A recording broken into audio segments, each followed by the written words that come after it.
হাদিসে আসছে প্রায় 3 দিন যাবত ফাতেমার ঘরে, আলীর ঘরে কোনো চাল নাই, ডাল নাই, ভাত নাই, নাথিং এলস, কিচ্ছু নাই, একদম ফাঁকা।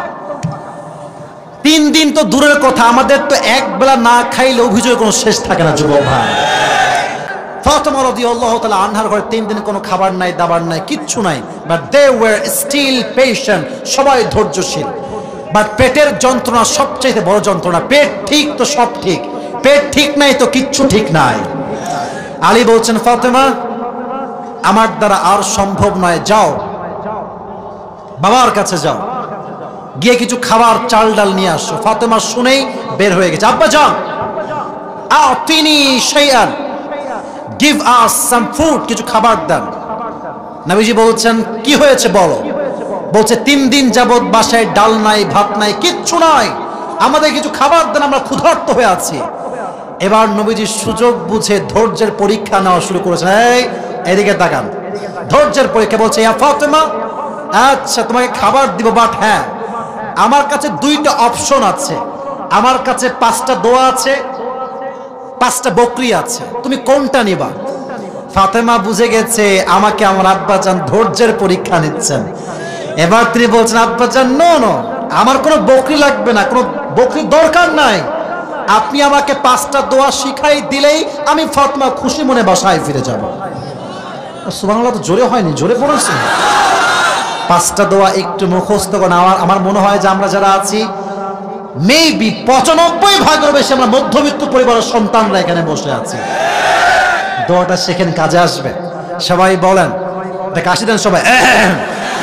ইয়া আউওয়ালাল আউওয়ালিন, আওয়াজ একটু কম হচ্ছে, আবার ট্রাই করি। ইয়া আখিরাল আখিরিন, ইয়া যাল কুওয়াতিল মাতিন।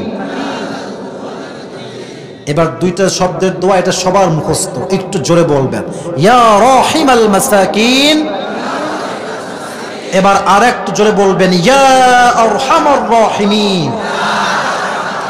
এই 5টা শব্দের দোয়া যে ব্যক্তি অভাবের সময় পাঠ করবে, বাড়িতে ডাল নাই, ভাত নাই, চাল নাই, টাকা নাই, পয়সা নাই, জামা নাই, হাদিসে আসছে 5টা শব্দের দোয়া যে অভাবে পাঠ করবে, আল্লাহ নিজে তার গায়েবী খাজানার থেকে ওই বান্দার সমস্ত অভাবকে নিমিষেই দূর করে দিবেন। ফাতেমা বাসায় ফিরে আসছে, আলী দাঁড়িয়ে আছে। ফাতেমা, তোমার হাত ফাঁকা কেন? খাবার কোথায়? হাত তো ফাঁকা। বলছে, না না, হাত আমার ভরা। বলছে, কেমনে? বলছে, যাহাবতু লিদ-দুনিয়া ওয়া জিতু বিল আখিরাহ, আমি নবীর কাছে দুনিয়া চাওয়ার জন্য গিয়েছিলাম, বাট নবীজি আমার 2 হাত ভর্তি আখিরাত দিয়ে আমাকে বাসায় ফিরিয়ে দিয়েছে, আমি আখিরাত নিয়ে আসছি আলী। এবার আলী বলছে, যাও, এবার তোমাকে দিয়ে হবে না, এবার আমি যাব, আমি খাবার নিয়ে আসবো আজকে। ইয়া রাসূলুল্লাহ, হে শ্বশুর আব্বাজান, খাবার দেন, ক্ষুধার্ত আমরা অবস্থায় আছি। নবীজি বলছে, জামাই এদিকে আসো, আমার কাছে 5টা দোয়া আছে আর 5000 বকরি আছে। আগে ছিল 5টা বকরি, এবার হয়েছে কয় হাজার? আগে ছিল 5, এবার হয়েছে কয় হাজার? এই আলী, তুমি কি চাও? Which option you wanna select? You want God or you want supplication? দোয়া চাও না বকরি, বলো। আলী বলছে, ইয়া রাসূলুল্লাহ, আমার বকরি লাগবে না, 5টা বকরি গোল্লায় যাক, আমাকে দোয়া শিখালে আমি খুশি হয়ে যাব। সুবহানাল্লাহ বললেন না? উনিও দোয়া শিখে বাসায় ফিরে আসলেন।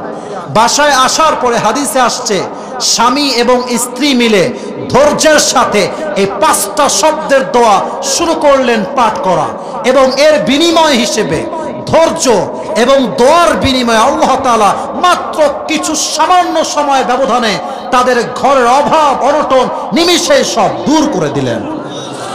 এজন্য অভাব আসলে অভিযোগ করবেন না, মাথায় রাখবেন আপনি যেই জায়গায় আছেন সেই জায়গায় থেকে আপনি খুশি নন, বাট আপনার জায়গায় আসার জন্য হাজার হাজার মানুষ দিনরাত পরিশ্রম করে যাচ্ছে। যুবক ভাই, you have to be happy in your own place.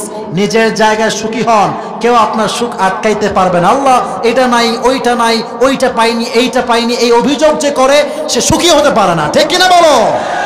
আমাদের সবাইকে পরিপূর্ণরূপে ধৈর্যশীল হওয়ার তৌফিক দান করো, সকলে পড়া আমিন।